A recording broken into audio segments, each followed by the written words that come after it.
कि राजनीति की शुरुआत नारायणगढ़ से की। मैंने राजनीति की शुरुआत नारायणगढ़ से नहीं, मैंने रायपुर रानी से की, आप सबको ध्यान में होगा। और मैंने तभी लतिका जी को कहा कि मैं रायपुर रानी में आना चाहता हूं, मेरा अपना परिवार है, मुझे मालूम है एक एक घर के अंदर मुझे जाने का मौका मिला है। यहाँ इस क्षेत्र के अंदर हमारे गक्कड़ साहब खड़े हैं, ये सारी की सारी खबरें मैं लिख करके देता था, ये छापते थे, और हमारे पूरे कार्यकर्ता यहाँ बैठे हैं। जब शाम तक हम घूमते थे अपने आप ही लिखते थे खबर, फिर गक्कड़ साहब के पास पूरी टीम इनकी थी, इनके पास जाते थे, अगले दिन वो छपती थी। भाइयों, आप लोगों का आशीर्वाद है, आज मैं अपने परिवार के अंदर आप सब लोगों का, रायपुर रानी के लोगों का मैं आशीर्वाद यहाँ लेने के लिए आया हूँ। और एक अपील भी आप लोगों के चरणों में मैं करने के लिए आया हूँ, क्योंकि रायपुर रानी की सरदारी। भाइयों, आप लोगों से एक बात मैं कहना चाहता हूँ कि जो आज मैं सुबह में चंडीगढ़ सीएम हाउस से जब चला, मेरा 10 बजे कार्यक्रम बहादुरगढ़ के अंदर था, और जब मैं 11 बजे बहादुरगढ़ की अनाज मंडी के अंदर पहुंचा तो पूरा का पूरा सेट, लगभग 8-10 हजार लोग वहां पर उपस्थित थे। और उसके बाद मैं जब नांगल चौधरी गया, नांगल चौधरी के अंदर भी अनाज मंडी का पूरा सेट वो भरा हुआ था। और जब मैं यहाँ पर आया, मैं अपने घर में आया, अपने परिवार के अंदर आया, तो यहाँ पर जो आप लोगों का आशीर्वाद, जो स्नेह देखने को मिला है, आप लोगों को मैं एक बात कह सकता हूँ, क्योंकि जब मैं हरियाणा के दूसरे छोर से आज इस छोर के अंदर आया हूँ, एक ही आवाज पूरे हरियाणा से आ रही है कि अब की बार नरेंद्र मोदी 400 पार सीटें जा करके तीसरी बार इस देश के प्रधानमंत्री बन रहे हैं। भाइयों, आज मुझे इस बात का भी एहसास हरियाणा प्रदेश के लोगों ने करवाया है कि हरियाणा की 10 लोकसभा की सीटें भाइयों बहुत बड़े मार्जिन के साथ जीत करके नरेंद्र मोदी जी को तीसरी बार प्रधानमंत्री बनाने का काम करेंगे। भाइयों, ये हरियाणा प्रदेश के लोगों का प्यार है, यह उनका आशीर्वाद है, और यह आशीर्वाद प्यार यह डबल इंजन की सरकार का है। नरेंद्र मोदी जी ने जो काम किए हैं, भाइयों, हमारी पूर्व के यहाँ के मुख्यमंत्री रहे आदरणीय मनोहर लाल जी ने जो काम किए हैं, ये उसका परिणाम है कि आज हरियाणा का जन जन एक ही आवाज बोल रहा है कि बहुत बड़े मैंडेट के साथ 10 लोकसभा की सीटें भाइयों नरेंद्र मोदी जी के पास भेज करके तीसरी बार प्रधानमंत्री बनाने का काम करेंगे। भाइयों, हमारी सरकार ने पिछले 10 वर्षों के अंदर एक गुड गवर्नेंस का उदाहरण प्रस्तुत किया है। मुझे ये भी ध्यान में है कि जब हम यहाँ से रायपुर रानी से अगर हमें सहारनपुर जाना होता था, क्योंकि यहाँ से सहारनपुर की बहुत रिश्तेदारियां वहां पर हैं, सुबह चलते थे, शाम को पहुंचते थे। ये 2014 से पहले की स्थिति थी, परंतु भाइयों आज स्थिति बदल गई है। आज ये 2024 का ये मजबूत भारत है, ये सुरक्षित भारत है, ये नरेंद्र मोदी का भारत है, और ऐसा भारत है कि आज 1 घंटे के अंदर आप हरिद्वार रुड़की पहुंच जाते हैं। ये कमाल अगर किया है इन 10 वर्षों के अंदर, ये नरेंद्र मोदी जी ने भाइयों कमाल किया है। आज जिसकी अभी बात कर रहे थे, चाहे रोड के इंफ्रास्ट्रक्चर की बात हो, रेलवे कनेक्टिविटी की बात हो, चाहे भाइयों एयर कनेक्टिविटी की बात हो, और चाहे देश के अंदर नए एम्स खड़े करने की बात हो, इन 10 वर्षों के अंदर देश ने एक नई करवट ली है। हरियाणा के अंदर भी अगर हम देखें जो बड़े सुधार हुए हैं, मैं बोलता हूं कि मनोहर लाल जी ने इस प्रकार का सिस्टम हरियाणा के अंदर खड़ा किया है कि हरियाणा के लोगों को लंबे समय तक भाइयों इसका लाभ मिलने वाला है। चाहे ट्रांसफर पॉलिसी की बात करें, और चाहे बिना पर्ची बिना खर्ची के युवाओं को रोजगार की बात करें। भाइयों, मैं गांव के अंदर जाता था, मैं कुरुक्षेत्र से, वहां के लोगों ने मुझे सांसद के रूप में चुना, और जब मैं गांव के अंदर वहां बातचीत करने के लिए जाता था तो भाइयों एक भी गांव ऐसा नहीं है जिस गांव से भाइयों 50 बच्चों से लेकर के 400 बच्चे बिना पर्ची बिना खर्ची के हरियाणा सरकार के अंदर नौकरी लगे हैं। भाइयों सिस्टम बनाने का काम ये हमारी सरकार ने किया है। नहीं तो भाइयों एक बच्चे को लगाने के लिए किस प्रकार से हमें घूमना पड़ता था। और भाइयों हमें इस बात को भी समझना है कि आज जब ये इतने काम नरेंद्र मोदी जी ने और हमारी डबल इंजन की सरकार ने किए हैं तो विपक्ष के लोग आज झूठ बोल करके लोगों को गुमराह करने का काम करते हैं। भाइयों मैं अभी इसी इलेक्शन के अंदर मैं राजस्थान के अंदर गया। मैं जब राजस्थान के अंदर बात कर रहा था, मैं जब वहां लोगों से बातचीत कर रहा था तो मेरे को उन्होंने बताया कि यहाँ पिछले चुनाव के अंदर राहुल गांधी हमारे यहाँ पर आया था और एक झूठ बोल गया, झूठ बोल करके कह गया कि किसानों का कर्जा माफ होगा। भाइयों किसी का कर्जा माफ नहीं किया, वोट तो ले लिया परंतु कर्जा माफ नहीं किया। उसका दुष्परिणाम ये निकला कि 4,500 राजस्थान के किसानों ने आत्महत्या कर ली और 16,000 किसानों की जमीन कुर्क कर दी गई। ये उसका दुष्परिणाम जो कांग्रेस के लोगों ने, बड़े नेताओं ने झूठ बोला था, उसका दुष्परिणाम निकला। परंतु इसकी एवज के अंदर नरेंद्र मोदी जी ने इन 10 वर्षों में भाइयों देश के किसान को मजबूत करने का काम किया है। मुझे गर्व होता है ऐसे प्रधानमंत्री के ऊपर। भाइयों इन 10 वर्षों के अंदर नरेंद्र मोदी जी ने डायरेक्ट किसान के खाते के अंदर 3.5 लाख करोड़ रुपया भाइयों प्रधानमंत्री किसान सम्मान निधि के माध्यम से पहुंचाने का काम किया है। किसान को सुरक्षित करने का काम, किसान को मजबूत करने का काम ये हमारी सरकार ने किया है। भाइयों मुझे इस बात का भी गर्व है, आज इन लोगों ने एक मैनिफेस्टो निकाला है और राहुल गांधी बोलता है, उन्होंने प्रेस कॉन्फ्रेंस किया कि हम न्याय करेंगे और अब उसको न्याय ध्यान में आया है। भाइयों देश के साथ तो लंबे समय तक आपके पूर्वज और आप भी राहुल गांधी साहब, आज मैं रायपुरानी की सरदारी में बैठा हूं, आप भी देश के लोगों के साथ अन्याय करने का काम किया है। देश का कोई व्यक्ति उससे भूला नहीं है। मुझे ध्यान में है कि जब 2014 से पहले अगर एक गैस का सिलेंडर लेना होता था 3 दिन लाइन के अंदर खड़ा रहना पड़ता था।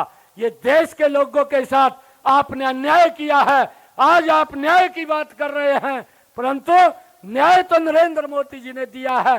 भाइयों उस लाइन को तो खत्म किया परंतु उस माता बहन के घर के अंदर भी गैस का कनेक्शन सिलेंडर पहुंचाया जिसके घर के अंदर गैस का कनेक्शन सिलेंडर नहीं था। भाइयों ये न्याय था, न्याय तो नरेंद्र मोदी जी ने दिया है। ये किस प्रकार की बात करते हैं। और भाइयों अब एक और बड़ा झूठ बोल दिया राहुल गांधी ने। इस बात को भी हमने समझना है, विचार करना है। अब बोलता है कि भाई मैं एक झटके के अंदर इस गरीबी को समाप्त कर दूंगा। अरे 1970 के अंदर इंदिरा गांधी ने, आपकी दादी थी, उसने एक बात कही थी कि गरीबी हटाएंगे। क्या 55 सालों में, 60 सालों में गरीबी हटी है? किस प्रकार की बातें करते हैं। कौन सा इसके पास अलादीन का चिराग है जो ये बोलता है कि मैं एक झटके के अंदर गरीबी खत्म कर दूंगा। अरे भाइयों गरीबी के प्रति मजबूत लड़ाई ये नरेंद्र मोदी लड़ रहा है। भाइयों हमारे उन माताओं बहनों को प्रधानमंत्री आवास योजना बना करके 4 करोड़ से ज्यादा मकान बना करके देने का कार्य ये नरेंद्र मोदी जी ने किया है और लगातार जारी है। भाइयों उन लोगों को, जिन लोगों को आप लोगों की सरकार के अंदर बैंक में भी जाने का अधिकार नहीं था, नरेंद्र मोदी जी ने उनको सम्मान देने का काम किया है। भाइयों जनधन खाते खोल करके उस गरीब व्यक्ति को बैंक में जाने का अधिकार दिया है। 50 करोड़ से ज्यादा ऐसे लोग थे जिन्होंने आज तक बैंक में जाकर के नहीं देखा। भाइयों आप लोगों की सरकार के अंदर आप लोग बोलते थे कि हम 24 घंटे बिजली देंगे परंतु बिजली नहीं दे पाए। और ये काम भी अगर किसी ने किया ये हमारी डबल इंजन की सरकार ने किया। आज भाइयों हरियाणा प्रदेश के अंदर और देश के अंदर भाइयों 18,000 गांव ऐसे थे जिनके अंदर उन्होंने बिजली नहीं देखी थी परंतु उन गांव के 18,000 गांव के अंदर भी नरेंद्र मोदी जी ने बिजली पहुंचाने का काम किया। हरियाणा को 24 घंटे बिजली देने का काम ये हमारी डबल इंजन की सरकार ने किया। भाइयों, हमने इन बातों को समझना है। यह सरकार लोगों के हित में उनको मजबूती से आगे बढ़ाने का काम कर रही है। भाइयों, मैं देखता था ये राहुल गांधी जो न्याय की बात कर रहा है, अरे देश के लोगों के साथ अन्याय किया है। अरे हमारी माताएं बहनें, मैं देखता था हमारा जो दक्षिणी छोर है हरियाणा का, आप सबको भी इस बात के बारे में मालूम है। मैं अभी नांगल चौधरी से आया हूं, वहां पर मैं इस बात का जिक्र कर रहा था कि हमारी माताओं को बहनों को 5-5 किलोमीटर की दूरी से सर के ऊपर मटका रख करके पीने का पानी घर में लेकर के आना पड़ता था। यह अन्याय था, हमारी माताओं के साथ अन्याय था, हमारी बहनों के साथ अन्याय था। परंतु न्याय तो नरेंद्र मोदी जी ने दिया है कि आज हर घर के अंदर नल और स्वच्छ जल पहुंचाने का कार्य इन 10 वर्षों के अंदर अगर किसी ने किया है तो नरेंद्र मोदी की सरकार ने किया है। भाइयों, इसका श्रेय आप सब लोगों को जाता है कि आप लोगों ने कमल का बटन दबाया, ये देश विश्व के विकास की ऊंचाइयों को छू रहा है। भाइयों, मुझे ध्यान में है, आप लोगों को भी ध्यान में है, ये लोग अन्याय की बात, न्याय की बात करते हैं। भाइयों, इनके समय के अंदर न्याय हुआ है। मेरे हरियाणा प्रदेश के कितने जवान, भाइयों 10% जवान आर्मी के अंदर हमारी रक्षा सुरक्षा के लिए बॉर्डर के ऊपर दिन रात खड़े रहते हैं। भाइयों, हमने अपनी आंखों से देखा है, आप लोगों ने भी देखा है 2014 से पहले किस प्रकार से उनके ऊपर पत्थरबाजी होती थी, हमारी सुरक्षा के लिए वो खड़े होते थे। परंतु भाइयों, इन 10 वर्षों के अंदर नरेंद्र मोदी जी की सरकार में भाइयों ना तो वो पत्थरबाजी दिखाई देती है, ना वो पत्थरबाज दिखाई देते हैं। ये सुरक्षा का वातावरण, भाइयों न्याय करने का वाता देने का काम ये नरेंद्र मोदी जी की सरकार ने किया है। भाइयों, इस बात को हमने जानना है, इस बात को समझना है कि आज देश की समस्याओं का भी समाधान करने का काम एक एक करके नरेंद्र मोदी जी ने किया है। भाइयों, कांग्रेस से ये अपेक्षा नहीं कर सकते, जिसके अंदर ये न्याय की बात कर रहे हैं। इन्होंने अपना मैनिफेस्टो जारी किया, उसके अंदर भी एक लाइन को लिख दिया कि हम धारा 370 के बारे में विचार करेंगे। भाइयों, ये देश आपको विचार नहीं करने देगा, आपकी जो सोच है आपको विपक्ष में भी बैठने नहीं देगा। 400 पार सीटें दे करके नरेंद्र मोदी जी तीसरी बार इस देश के प्रधानमंत्री बन रहे हैं।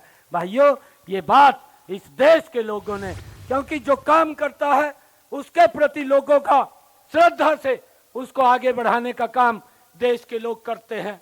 भाइयों, हम सब ने देखा है कि चाहे भगवान श्री राम के मंदिर की बात हो, कितने लंबे समय तक भाइयों देश के अंदर ये विषय चल रहा था। 60 साल इन्होंने देश के ऊपर शासन किया। जो ये न्याय की बात कर रहे हैं आज, ये अपने मैनिफेस्टो के अंदर 60 सालों के अंदर इन्होंने कभी भी जो अपना मैनिफेस्टो जारी किया है उसके अंदर बताएं कि हमने उसके अंदर लिखा था कि हमारी सरकार आएगी, हम भगवान श्री राम का भव्य मंदिर बनाएंगे। भाइयों, आज तक इन्होंने इसका विरोध किया है। और भाइयों, इन्होंने जब भगवान श्री राम के मंदिर का फैसला आना था, यही वो कांग्रेस के लोग थे जिन्होंने उसका जाकर के विरोध किया। और उसके बावजूद भी भाइयों, जो हमारे भगवान श्री राम ट्रस्ट तीर्थ स्थल के जो पदाधिकारी थे, जब वो इनको निमंत्रण देने के लिए जाते हैं, उस निमंत्रण को भी ये लोग स्वीकार करने का काम करते हैं। परंतु नरेंद्र मोदी जी के नेतृत्व में वह भव्य दिव्य भगवान श्री राम का मंदिर भी बन करके तैयार हुआ है। आज लाखों की संख्या में, भाइयों लाखों की संख्या में आज वहां पर देश और विदेश से श्रद्धालु वहां पर जा रहे हैं। परंतु किस प्रकार की इनकी सोच है, आज देश भाइयों दुनिया के अंदर एक ब्राइट स्पॉट की तरह चमक रहा है। आज दुनिया के अंदर भाइयों हमने वो समय देखा है, पहले तो दुनिया बोलती थी, भारत सुनता था, परंतु आज भारत बोलता है, दुनिया सुनती है। भाइयों,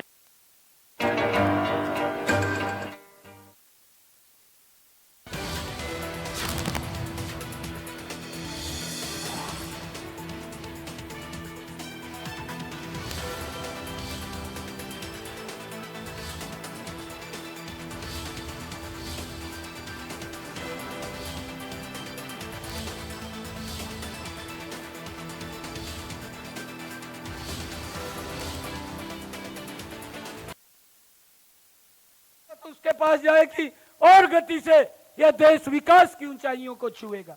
भाइयों, देश विकास की गति के ऊपर आगे बढ़ेगा अभी जो संकल्प लिया है, बहुत सारे काम नरेंद्र मोदी जी ने कहे हैं, चाहे सीए का मामला था, चाहे भाइयों आप लोगों के सामने है बोडो का जो बड़ा संघर्ष था उसके समाधान की बात थी। लगातार देश की समस्याओं को समाधान करते हुए देश को विकास की नई दिशा देने का काम इन 10 वर्षों के अंदर नरेंद्र मोदी जी ने किया है। चाहे भाइयों कोरोना का कालखंड आया, कोरोना के कालखंड के अंदर भी भाइयों एक वैक्सीन नहीं, 8 महीने के अंदर 2 वैक्सीन का निर्माण किया और इन लोगों ने किस प्रकार से उस वैक्सीन का उपहास उड़ाने का काम किया। भाइयों आज हमें जानने की जरूरत है, आज उनसे हिसाब लेने की जरूरत है। परंतु नरेंद्र मोदी जी ने 220 करोड़ लोगों को डोज दे करके, भाइयों 220 करोड़ डोज दे करके लोगों को भारत को सुरक्षित करने का काम ये नरेंद्र मोदी जी ने किया है। और भाइयों 100 से ज्यादा देशों को बाहर भी भेजने का काम किया है। आदरणीय प्रधानमंत्री जी ने कहा कि मेरे देश के अंदर एक भी व्यक्ति भूखा पेट न रहे, 80 करोड़ परिवारों तक लगातार राशन पहुंचाने की व्यवस्था भी इन्हीं 10 वर्षों के अंदर नरेंद्र मोदी जी ने की है। भाइयों ऐसे व्यक्ति तब है, एक एक व्यक्ति की चिंता करता है। और इन्होंने जिस प्रकार के भाइयों अफवाह डाई है कि ये मोदी की वैक्सीन है, अपना तो अंदर कमरे में बैठ करके लगवाई और बाहर मीडिया में जा करके बोलते हैं कि भाइयों इसको ना लगवा लेना, अगर ये वैक्सीन लगवाएंगे तो मारे जाएंगे। इस प्रकार का दुष्प्रचार करने का काम ये कांग्रेस के लोगों ने किया है। भाइयों आज वो समय आया है, 25 मई का समय आया है, हम सब मिलकर के भाइयों एक एक वोट कमल के बटन के ऊपर दबाने का काम करें। मैं आप सबका दिल से धन्यवाद करता हूं और आप लोगों को एक बात मैं कहना चाहूँगा कि आपका बेटा भाई हूँ। भाइयों आपके बीच से ही हूँ। ये पहली बार जो सम्मान दिया है आदरणीय नरेंद्र मोदी जी ने दिया है, आदरणीय जगत प्रकाश नड्डा जी ने दिया है, आदरणीय अमित शाह जी ने दिया है, आदरणीय मनोहर लाल जी ने दिया है, ये सम्मान आप लोगों को दिया है। मैं ये बात कहने के लिए आया हूँ। आप कभी भी आपको जरूरत पड़े 24 घंटे सीएम के दरवाजे खुले हैं भाई, कभी भी आपको कोई दिक्कत नहीं है। आप